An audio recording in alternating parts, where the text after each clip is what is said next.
எங்கே நான் போனா என்ன எண்ணம் யாவும் இங்கேதான் உன் பேர மெட்டு கட்டி உள்ளம் பாடும் அங்கேதான் என் ஆசை காத்தோடு போகாது என்னாலும் என் வாக்கு பொய்க்காது நான் ஏறிக்கர மேலிருந்து 8 தேச பார்த்திருந்து ஏங்கி ஏங்கி காத்திருந்தேன் காணல்ல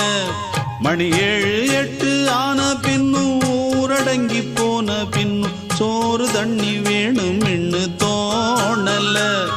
என் தெம்மாங்கு பாட்டை கேட்டு தென்காத்து ஓடி வந்து தூதாக போக வேணும் அக்கறையில நான் உண்டான ஆசைகளை சொல்லாம பூட்டி வச்சு உள்ளார வாடுறேனே இக்கரையில நான் ஏறிக்கர மேலிருந்து 8 தேச பார்த்திருந்து ஏங்கி